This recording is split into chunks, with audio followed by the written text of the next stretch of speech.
Today I want to talk to you about a very important topic. And this is a topic, again, having a tie into what's going on with China. And what's going on with China right now is there's lots of aspects that you need to comprehend. You need to comprehend because they're doing lots of different things.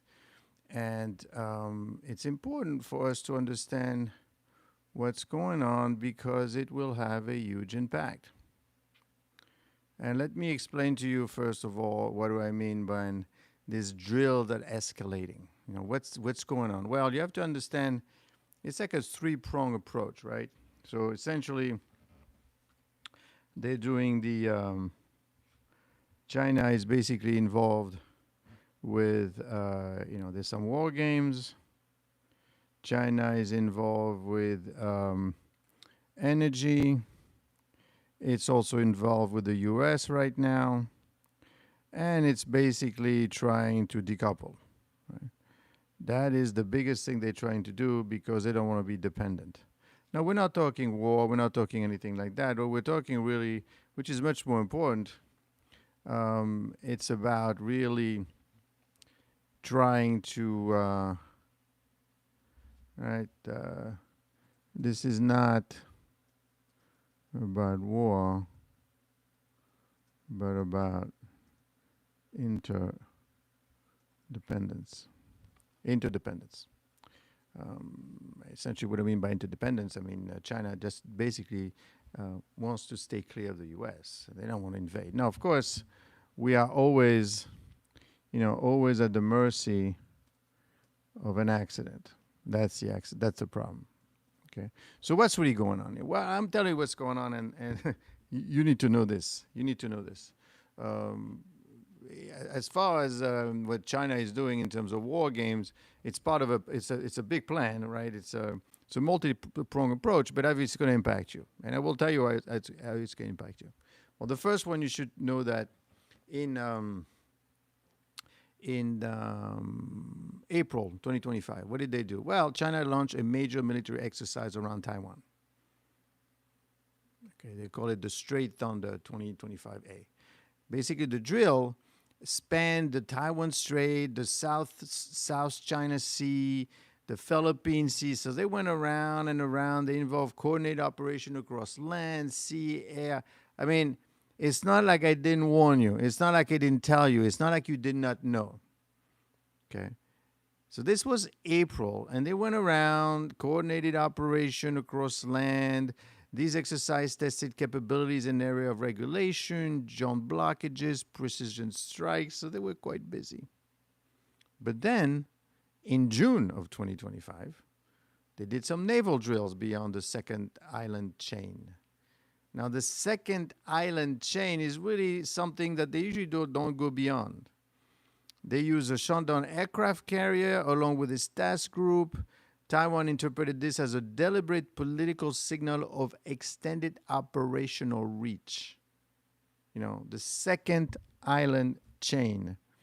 The second island chain, my friends, is that is a term that you should know. Second island chain, right? Basically, this is where you don't really belong there anymore. Well, you really shouldn't be there. But frankly, they've been doing it. They've been going at it, and they've been going at it quite a bit. The second island chain is a strategic military geographical concept in the Pacific, often used in discussion about U.S.-China naval strategy and power projection. The second island chain is the second of three notional island chain. It is east, but anywhere what you should know, you really don't go beyond that. But China has been testing it. That was in April. Then in June, again, they are pushing, and they conducted takeoff and landing drill near the Bowen Island and southwestern maneuvers beyond the second island chain. Taiwan said, "What are you guys doing? You're getting too close to where we are." Then, in early August, China and Russia launched a joint C-2025, a joint naval exercise. Now, if you ever wanted to know why Trump is going to talk to Putin on August 15th. It is not about Ukraine. Nothing to do with that. He's going to be talking about more important things. He's going to be talking about what is of interest to the U.S. And when you know that China and Russia are launching a joint in August this year, this happened recently, a joint naval exercise in the Sea of Japan. The drill included submarine rescue, submarine warfare, air defense, missile operations. I want my subscribers to understand what's going on in the world. This is not a news channel. This is not about gossip. This is about I want you to understand what the heck is going on. And all these things happening in front of you. They're not hiding it. It's just how you put the pieces together. Like right now, everyone is talking about Trump meeting with Putin, and they're saying, "Oh my God, he's gonna give up the store. What is he doing? What is he talking to him? Putin is never going to agree to any of these things." And Trump, is catering to Putin. You must not listen to all of these gossipy terms, right? Trump is not there to talk about Ukraine because at the end of the day, we know very well that Zelensky is never, Ukraine is not going to let Putin keep what he got. Ukraine wants him out completely, which is an impossibility. It's not going to happen if you know anything about Putin. So what's the point of meeting with the guy? The point of meeting with the guy is, remember, countries do not have friends or foes. They have interests. That you need to understand. And you should live your life that way as well. So what does that mean? Well, essentially it means that he's going to meet Putin to say, okay, what's going on with everything that's going on with you and India and China and and how can we work together here? Because obviously we're not.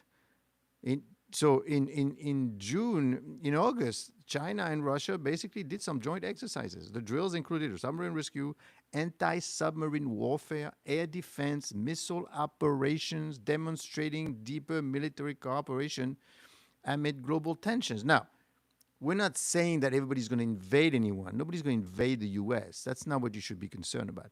What you should be concerned about is what happens if these people start working so well together they don't need the U.S. That is what you need to be worried about. How much are you willing to spend for antibiotics? Because they all come from China. Okay? Then, it's not over. Late February, early March, there was a Chinese task conducted live fire drills in the Tasman Sea.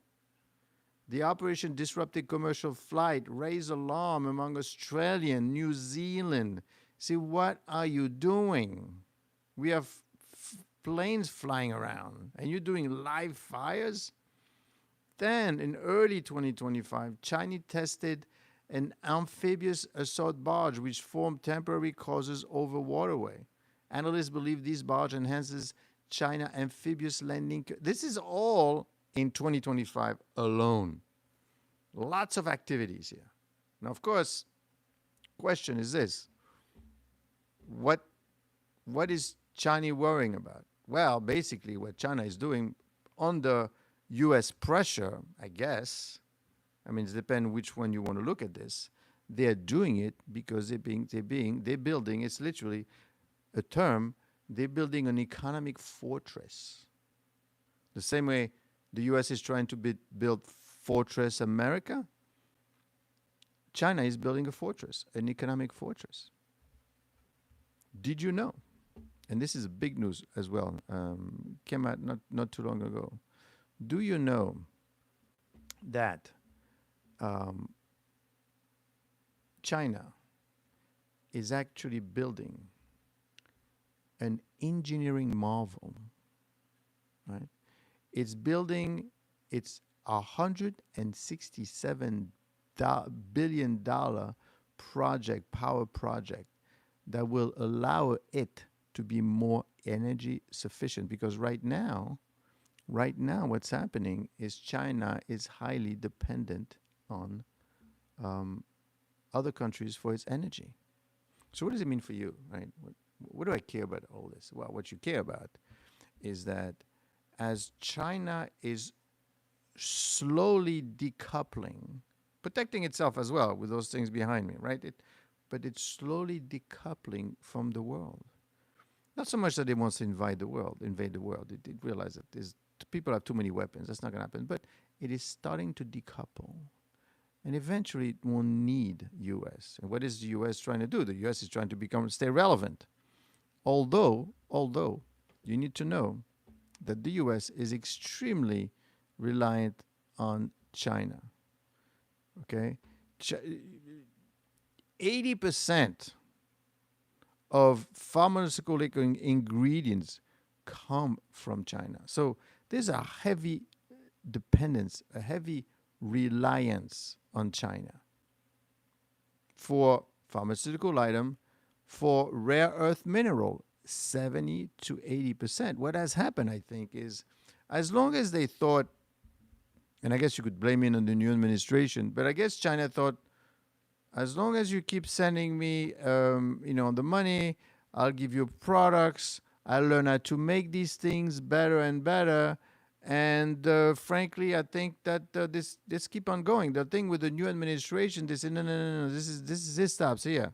We know what you're doing, right? We know what you're doing, and we are trying to stop you. Okay, so therefore, whatever pressure we can, we're going to apply. So what that does to China basically says, oh my God, we got to do even faster. We cannot wait. For example, amazingly enough, they are also building the number one shipbuilder in the world. So you should know that the U.S., for example, in terms of its ability, in terms of its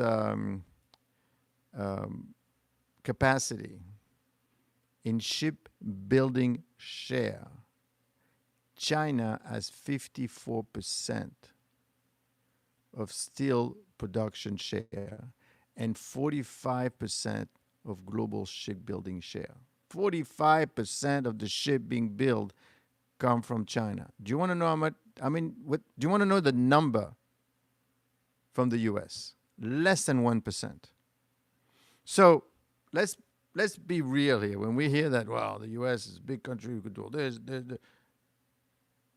Know the facts. Know the facts and be humble. Okay. Global share of manufacturing. Global share. 30% for China. 17% for the United States. Industrial output, 6.5 trillion in China, 3.5 trillion in the United States. Labor force in manufacturing, 10 times more, 100 million in China, 12 million in the United States. That means that China at some point will not need the U.S. for anything. It will close its border. It will take in China. It will take in Russia. It will take in India, and they will close the circle, and they won't need the U.S. Why do you think? And this is why you need to read beyond the news, the news, because it will impact you at some point, right? Why do you think the administration, not just this one, the previous one, not to the same extent, this one is really moving fast, but what do they think they're trying to get in there? Basically what the administration right now is trying to get in the middle of all these people, these three people, and trying to get inside China. But it's impossible because they know what they're doing. It's basically based on interest. This interest. They're looking for interests. So China is basically saying, you know what? I don't need you. I don't need you for this. I don't need you for that. I'm protected. I still need you for energy, unfortunately. But I'm going to build a dam, a humongous. It's a monster they call it an engineering marvel. And of course, they're building it in an area that's upsetting India, right? Because, imagine, it's hydropower they're going to build in the Tibetan plateau, which is they don't really care about Tibetan people. I mean, they're going to build this thing, whatever. It's dramatic example of China determination to become self-reliant. That is an actual term. What do I mean? China is girding for an AI battle with the US and is trying to become self-reliant more and more and more. If I know this, they know that too. Marco Rubio knows this. Marco Rubio, everybody gets up in the morning and saying, okay, what do we do now? Because they're getting farther and farther away, and we're becoming more and more reliant. U.S. relies on China for 80% of its pharmaceutical. Kebar says, Chinese steel is trash can. My friend, that might be the case, but they've got most of the production. The U.S. is relying on 80% of rare earth minerals. So you could imagine what kind of conversation you could have with someone. And obviously, they postponed the discussion again for 90 days. Obviously, the U.S. didn't do with China like they did with India. You know what? I can't talk to you. You're not answering to me? 50%. Brazil, I don't like what you're doing with this former president, 50%. Switzerland, you know what? I don't even want to see you. Don't even come around, 39%. China, all right, let's talk. You know what? Let's postpone the discussion. Let's talk some more. Russia, I mean, can we all get along? How come can we just have a discussion here, right? No, forget Ukraine. I want to know, can we work together? Can I keep you apart away from China, even though you've done drills? At the end of the day, I'm concerned that ship has sailed, right? I think it's just a matter of time before they close the door. Now, China still relies on the U.S. right now, okay?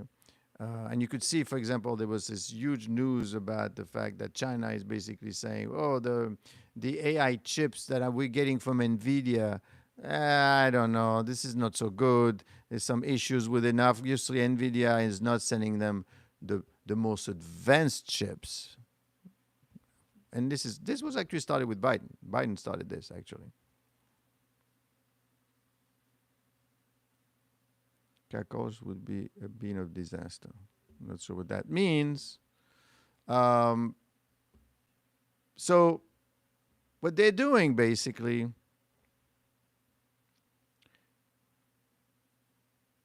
deleted PDF file. Trump, Chinese steel is trash. Cacos could be on with a disaster.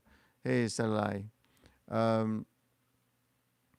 And so what we're having right now is we have the making of a potential disaster on our hands. The potential disaster that's happening before our very eye. And again, you have to be careful when you hear, oh, the war games, the planes, trains, automobiles, all these things flying in the air. There's going to be a war. No. That's not where you should be looking. There's not going to be a war. Hey, Lyle. Because nobody wins. What's happening, and this is where you need to look, is the slow decoupling. You want to make sure that we don't need the U.S.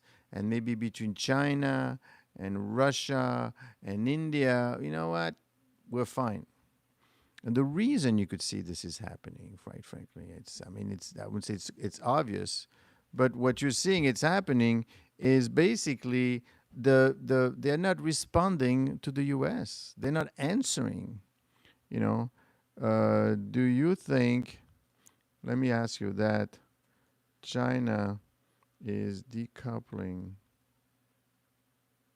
from the U.S.? Okay? Let's ask that question first. Let's get some thoughts in our minds in the morning, because obviously if this is happening, right? Because if this is happening, then this is going to have a huge impact on you. Well, because you're going to run out of medicine, you're going to run out of steel, you're going to run out of many things. Now, and obviously the administration is running out of time and they're trying to run as fast as they can. But is it going to be is there going to be enough time? This is big news. Now, of course, the way the news is being reported to you, you're being shown an administration that China Navy is like Tinker Toys, Cookie Mondo. How large is the China Navy versus the U.S.? I think what it is, they have two large of those aircraft carriers, which is something that China, my friends, has between 370 to 400 warships, and it's growing faster. The largest navy globally by ship count, though there are many smaller classes. The U.S. has about 290 to 300.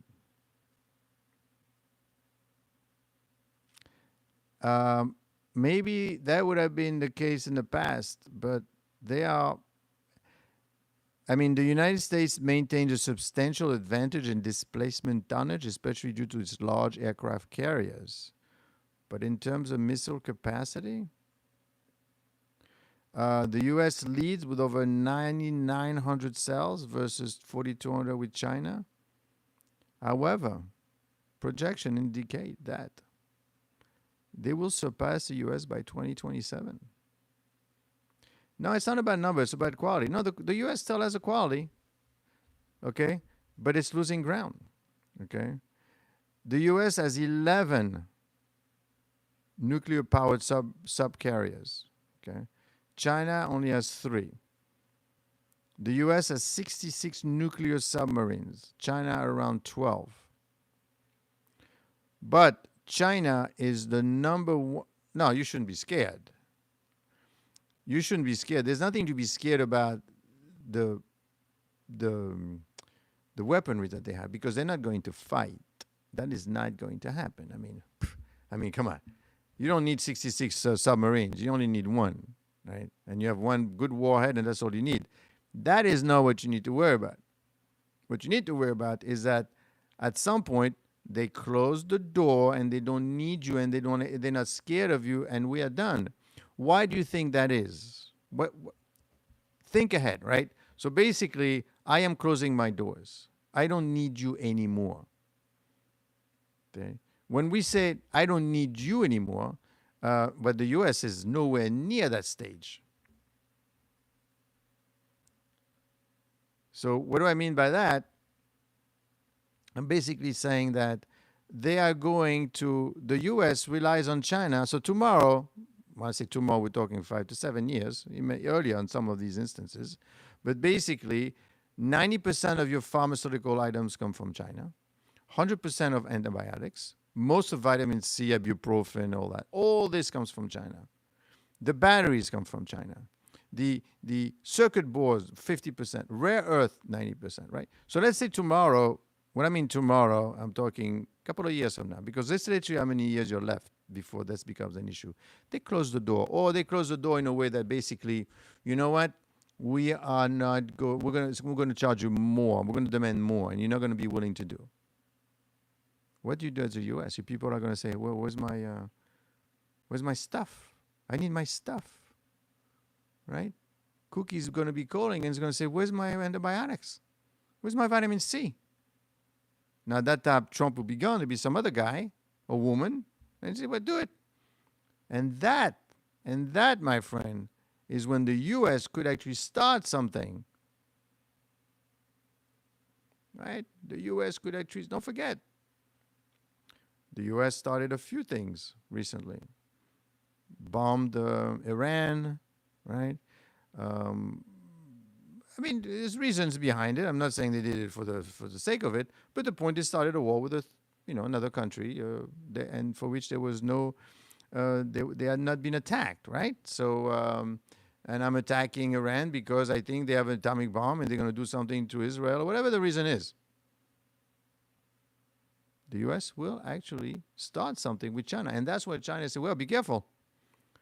because now I got just as many aircraft carriers as you. I got just as many missiles, blah, blah, blah. So don't do it. And they know that too. The U.S. know that because these people think 2, 3, 4, 5 steps ahead. So because they know that, what do you think they're going to do? They say, well, we got to get something going on now. Now we have to happen. It needs to happen now. And what I mean by now is this idea that the U.S. is essentially running out of time, right? What do we mean by the U.S. is the clock is ticking for the U.S.? Well, basically, within the next 5 to 7 years, semiconductors, you're going to lose that race.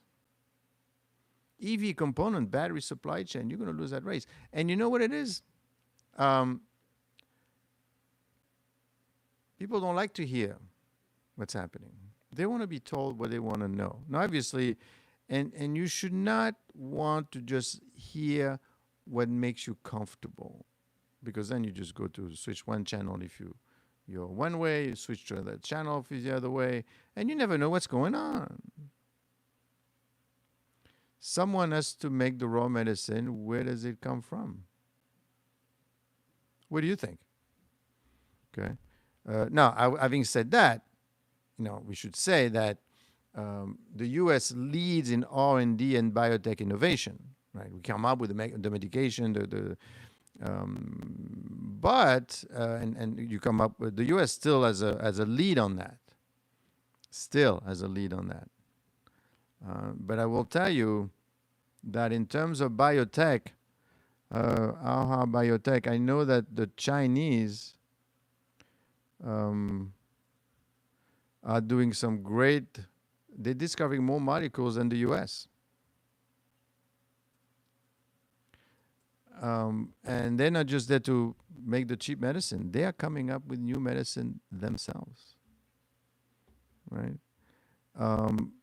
China accounts for approximately of 30% of global drug development, not making, development, while the U.S. covers around 48%. It's not 5% to 48, it's 30%. China has surpassed the U.S. in the number of clinical trials conducted, signaling its growing prominence in life and science. So do you see what's happening, right? I'm building my army. That's working out pretty good. Building my health and science. That's also moving faster. I'm going to build my energy independence. Right? All you need now really is a bunch of customers. Now, right now you're getting your customers from the U.S. because it's a large market.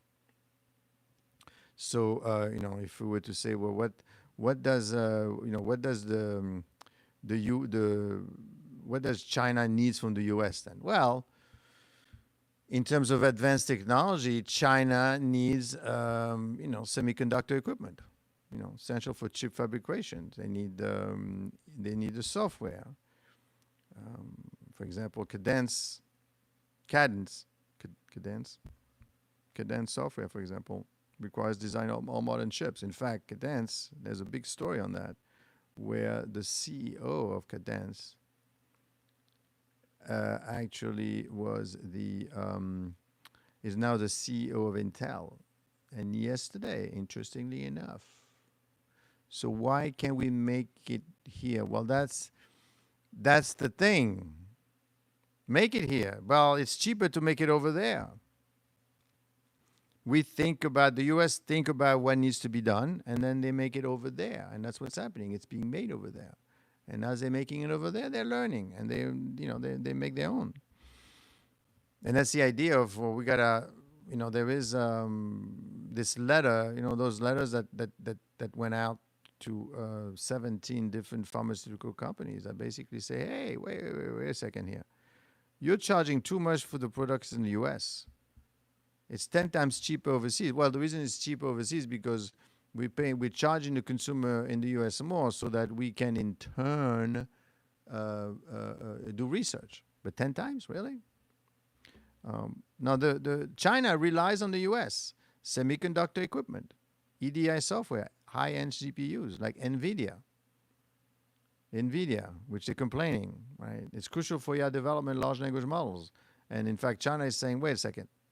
Yeah, but what you're shipping us, this new thing that you're shipping us is not that great, right? It's not the greatest. In fact, it's spying on us. They have a whole slew of issue right now, happening right now with NVIDIA and its chips. Quantum computing parts, aerospace components. Okay, so we need these things, but Cadence, by the way, like I said before, the CEO is the former CEO is now the CEO of Intel, U.S. American guy, born in Malaysia, I believe, and Trump says he doesn't trust him; he wants him out. Pressure, the huge amount of pressure. But more importantly, what they want is you want access to the U.S. consumer market. China export 15% to the U.S. They still need the U.S. But at some point, what's going to happen? They're going to say, okay, you know what? We don't need you anymore for anything else. As far as the consumer is concerned, we're going to be selling to Russia and India and all these other countries all around us, and then next door. So what do I need the American consumer for? And then the U.S. consumer is going to be stuck on its own, and then the U.S. government is going to say, well, we ran out of time. We need medication. We need all these things. If you don't give it to us, then we have to come and get it. We have no choice anyway, right? We won't have choice. We have to eat. We have to survive, and we have weapons, so we're going to go and get it ourselves, right? That's a concern. That's a concern everyone has, and that's something you should be concerned about, because at some point these guys are going to go to the next level. Now, when is the next level? We'll see. Right now, everyone is concerned about, Trump, the U.S. administration, and these guys to go and visit Putin to talk about Ukraine. It's not about Ukraine. No, there's bigger effects. Pat, that someone has to make the raw material for the medicine. Where does it come from? It comes from, they import it from China, they import it from India, they import it from all these places, and they make it over there. Let's see. Yeah, that's right. 73%. China is decoupling from the U.S. So if you know this, right? Bunch of people online, well, not a bunch, my subscribers. If you know that, the administration knows that as well. So what do you think they're doing? They say, well, we got to do something, and we have to do it quick. Now, obviously, for you, the advantage is you have to think, well, how can I benefit from that knowledge? Right? How do I benefit from that knowledge? Well, the first thing you're going to benefit from is rare earth minerals. Right?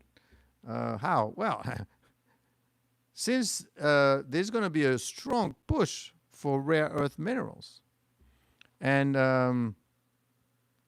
we have a few companies in the U.S. That actually do it. Rare earth minerals in the U.S. And let me give you the companies, because obviously the stock is going to move and has moved a lot in the U.S. Because one of them actually the U.S. took a piece of it. That's important, right? So if I'm looking at rare earth mineral stocks, you have MP Material Corporation, and that stock is up in the past month 52%. So I'm helping you here, providing valuable information. Then you have USA Rare Earth Inc. It's up 57%. You have a bunch of companies. You also have IDOW Chemical, IDR, which I recommended on my Patreon channel. Right? Well, they all have 50%. So the thing is, you don't want to be a victim, and you don't want to panic. And who told me? Cookie said, well, I'm not scared. No, you shouldn't be scared. No, we're talking, we're sharing information, and then we say, well, how do I take advantage of it? Well, the way you take advantage of it is, first of all, you take a look at rare earth mineral stocks. Right? Take a look at them, study them, Make sure that you don't pay too much for them because they're already up 50%. And if there's a bit of a decline in the stock, boom, you buy. Second, what else is going on? Well, we're talking about the fact that the U.S. needs to change its whole defense infrastructure. And don't forget, without the rare earth mineral, it's tough to make a lot of things that these companies are trying to make. So they're scrounging for information. They're scrounging for data. They're scrounging for rare earth minerals. I'm talking about the defense contractors, the defense company. But then that's ultimately, there's going to be, how'd you get to the rare earth mineral? You need to dig. You talk about infrastructure spending in the U.S. You're going to develop some roads to get to so you're talking about like VMC, Vulcan Materials, number one infrastructure in the U.S. That needs to happen at some point. So there's many ways you could take advantage of it, but also many ways for you to make sure that you don't, you don't panic. But and then you understand what these guys are doing. What else is going on? Well, there's a lot. So basically, what we're saying is, recently China had a $16 billion merger of two state-controlled shipbuilders in China, and that's going to be completing this week, creating the world's biggest shipbuilder. Don't forget, China has 49% of the shipbuilding capacity in the world, right? While the U.S. searches for a path back into the business. Less than 1%. America's shipbuilders are playing catch-up after decades of maritime industry decline. So the new administration has an ambitious plan to revive American shipbuilding. That's what they're doing. They're doing exactly what we're doing right now. They're saying, okay, what's going on, and what do we need to do about it? That's what they're doing. That's exactly what it is. And some of them obviously are taking advantage of the situation, but that's how it is. That the American shipbuildings have hit a snags recently. In a shorter term, the administration threat to impose higher tariffs on ships made in China is giving South Korean and Japanese rival an opening to win back market share. That's how I use the tariffs. Soon, I think the administration is putting 100% tariffs on semiconductors. That is huge. But why? Because you want to target, you only want to buy from certain people. China has begun the construction of a giant hydropower project at the earthquake-prone edge of the Tibetan Plateau, a spectacular engineering feat that is central to Beijing. That basically Beijing wants to be self-reliant. Beijing wants to be self-reliant. Now, when we say playing catch-up, okay, Chinese ships, so that you understand, are basically carrying American cargo.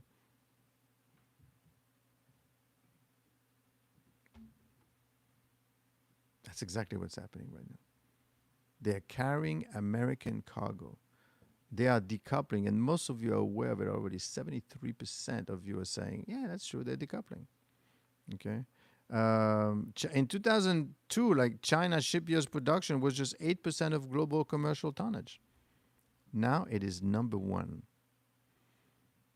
Last year, Chinese shipyard delivered 53% of global tonnage. With so many goods in the U.S. imported from overseas, that means Chinese-made ships are essential to keeping America store shelves well stocked. Well, you're going to say, well, how did we get there? Well, it's not necessarily a bad thing because you can't make everything. Well, China wants to make everything. It's not a bad thing. What it is, it's just the fact that, well, I thought we could all get along. But remember, countries do not have friends, they have interests. And it's their interest to do these things. And the U.S. has been asleep at the wheel and is slowly losing control. Now, of course, these things cannot be done like that. You're going to need to do something. You're going to need to move the ship around. You're going to need to basically realize what's happening and undertake, and that's what they're doing with the tariffs. Hopefully it works. Now, the only thing with the tariffs, while it does shake the world and people are, are lining up basically to make sure they're on the U.S. good side because they don't want to lose that 25% GDP, because the U.S. is about 25% GDP of the world. What happens when that goes away? Right? What happens when the U.S. is slowly going to be losing its control, its power, its influence? And that's why you are seeing the way I'm seeing the quote unquote activity that people are basically, I mean, depends who you're talking to, obviously, that, wow, this is ridiculous. You know, being a bully, you're doing all these horrible things. Well, maybe what you should see is a country that is running out of time and is panicking, and the clock is ticking and they need to move fast. The only thing is how fast is fast enough? Because now by using the tariffs, unfortunately, at some point, you might be moving the whole inflation back into play. Although today, I have to tell you, it's good news. The CPI report came out today, the inflation report, and basically it says that, you know what? It's holding steady at 2.7%. 2.7% inflation. So inflation is under control. So that's great. We don't have I'm not going to say we don't have an inflation problem, but it's doing just fine. Inflation is under control right now. And the reason it is, and don't forget, the next meeting is going to be sometime in late August. Hey, Mark, how are you? The latest consumer price report was good enough for investors, providing a lift for U.S. stocks. Right? So inflation seems to be the way you want it, right? Inflation seems to be under control, at least for the time being. How long is it going to be under control? That's the biggest question that everyone has. That's what everybody's thinking. How long is that going to last? Right? Well, I will tell you.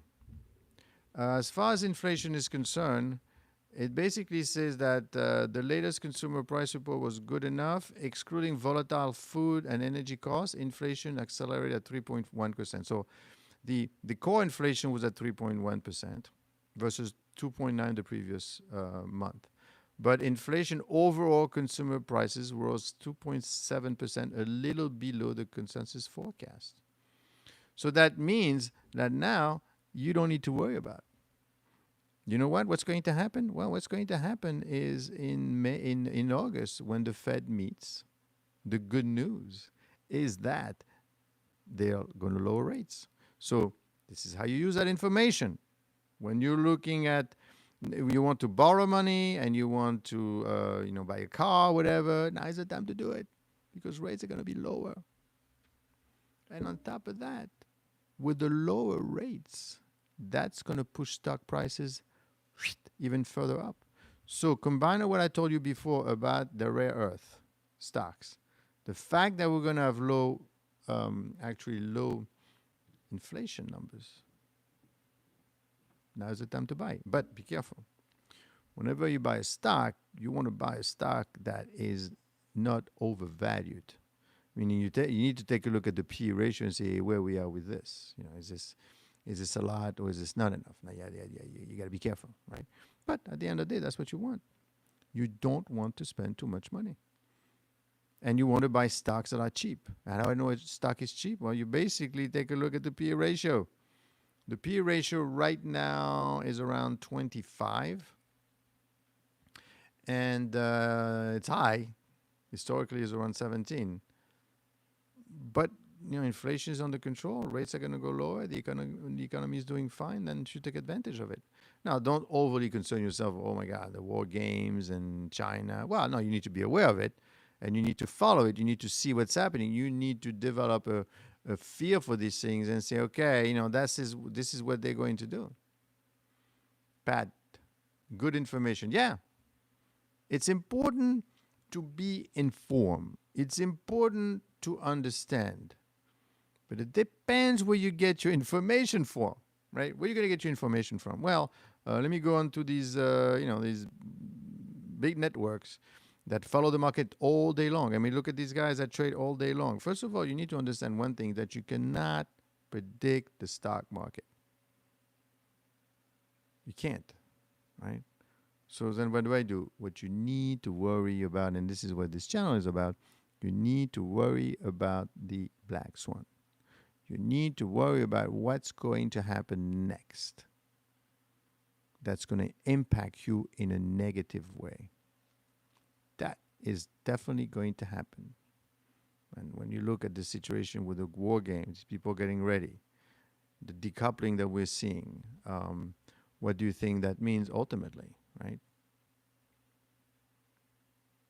Speaking of inflation, let me ask you a question.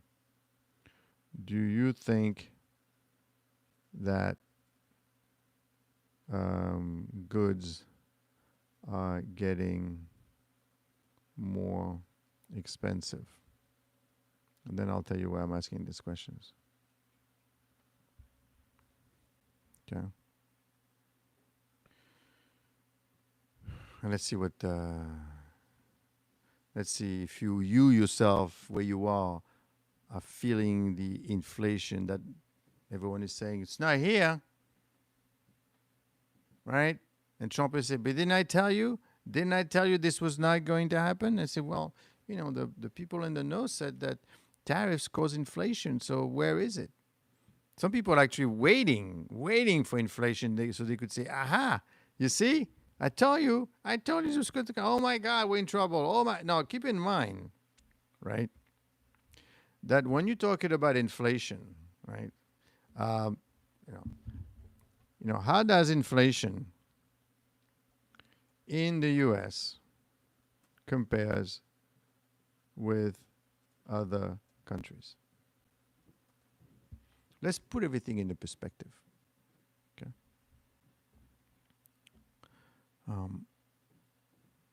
So, headline inflation 2.7%. Because it depends who you're listening to, tells you, they'll say, well, it's 2.7%, but wait, it's going to get higher. You'll see it's going to get a lot worse, okay? The OECD average is around 4%, well above US levels. These are the developed countries. Eurozone, inflation is about 1.9%. Global average is around 4%. The global average of inflation, the entire world of inflation is 4%. The US 2.7. So Gob says we need to continue to export our industry and jobs abroad. Having to do even the slightest amount of extra expense for the greater good of my country is unacceptable. Tiniest amount of extra expense for the greater good of my country.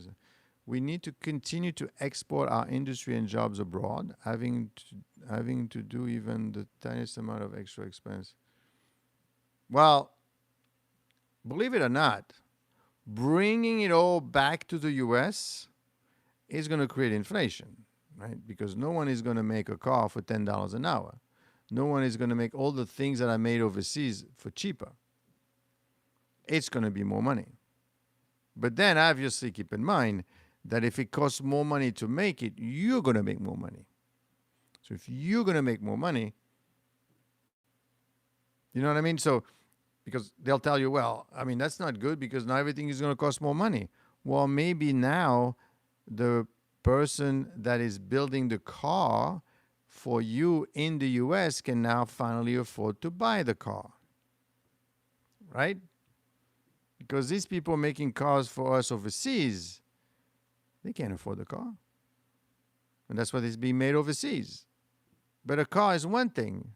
But when you're talking about pharmaceutical item, when you're talking about rare earth minerals, when you're talking about ships and in all these things, if they made over there and you don't see them, that's going to be a problem.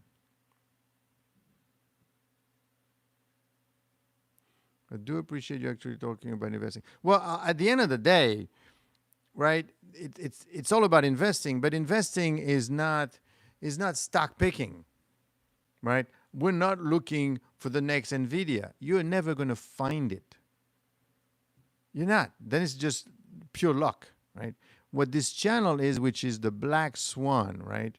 And what the heck is a black swan? Well, a black swan is this, right? This is a black swan, right? A black swan looks like that.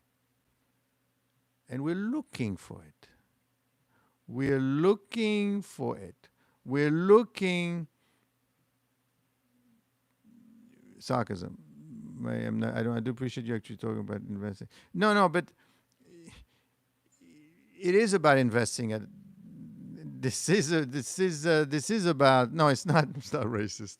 Ampus, what are you talking? Because it's a black swan? No. This is actually from a book.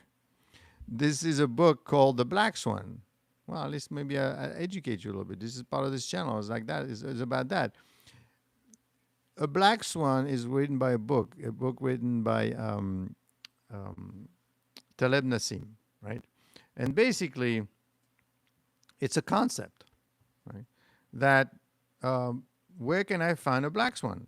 Does this creature actually exist, right? And this is an important point tied to the investment community. This term was popularized by Taleb Nassim in his 2007 book, The Black Swan. Now remember, 2007 was a year.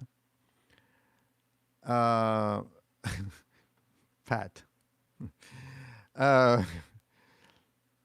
Taleb Nassim wrote, let's see if I could elevate the conversation here. Maybe you could stay with me here. So 2007, Taleb Nassim wrote this book called The Black Swan.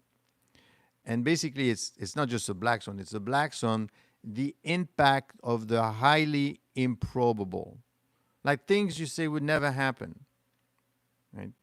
Historically, Europeans assumed all swans were white until they discovered some in Australia in the 17th century.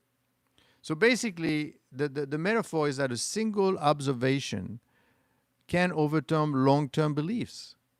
A black swan, that doesn't exist. Well, it does exist. And that's the thing, the rarity, the extreme impact, the retrospective predictability. And the reason he became very famous book is because he wrote it in 2007, a year before the financial crisis. You know, in 2007, I don't know if you were there, remember, everybody had a great time, housing prices were up. I mean, how bad could it get? Right, okay? And so they said that the 2008 financial crisis was a black swan. The fall of the Soviet Union was a black swan. COVID was a black swan. We're looking for the next one here because you want to be the one that knows. Now, having said that, I will tell you that, the financial crisis, you say, well, nobody knows about it. No, some people knew. Take a look into Michael Burry. Michael Burry knew about the fact that the financial crisis was coming. And what did he do? He hedged his bet, and this is where we talk about financial and stock market. He hedged his bet, bought a huge amount of put options, not put option, he bought a huge amount of credit default swaps against the industry, and he made about $600 million. Taleb Nassim himself, with probably because he's part of a hedge fund called that's based in Connecticut, called with Universal. They made 4,000% during COVID. How? Because they hedged themselves. This is what I'm trying to do with this channel. I want to expose to the many aspects that could potentially go wrong. We're talking, we're going over the economy. We're going the stock market, which is very expensive. We're going over the dollar, the tariffs, Powell, Israel, China, today's topic, inflation, Russia, believe it or not, Ghislaine Maxwell as well.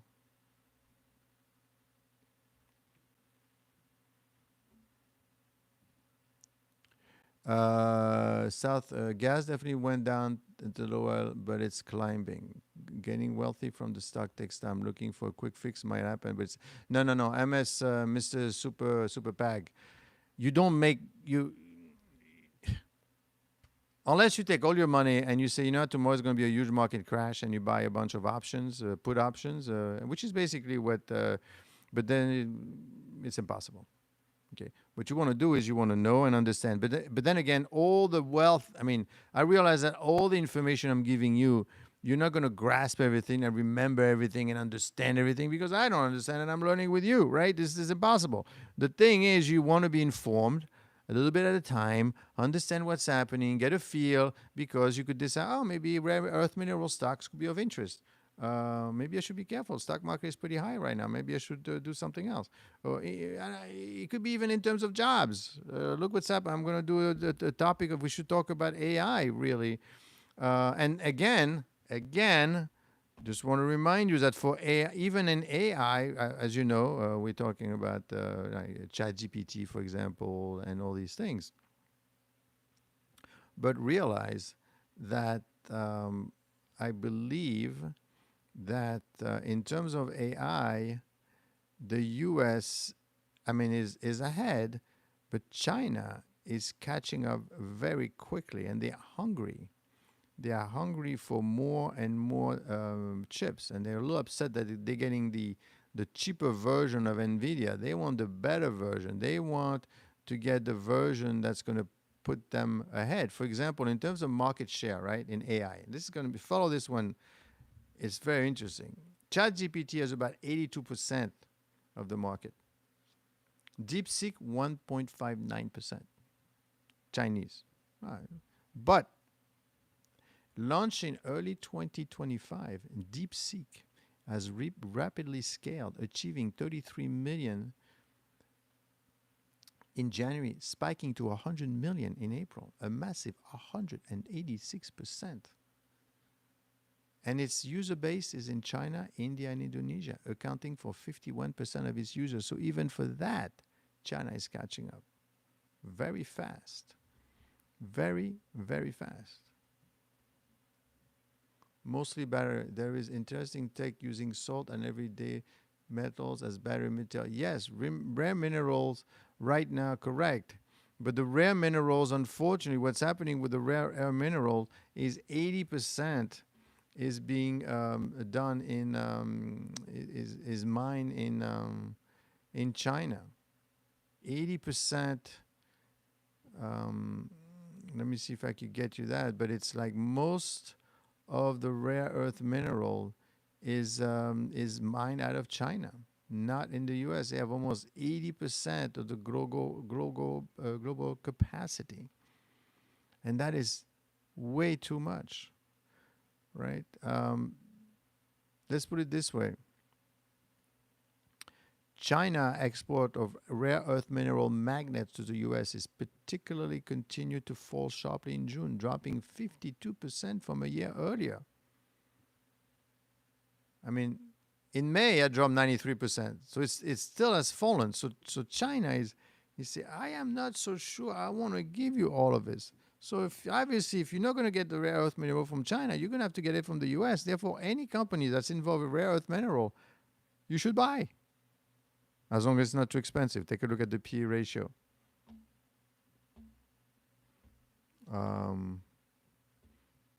Let's take a look, for example, at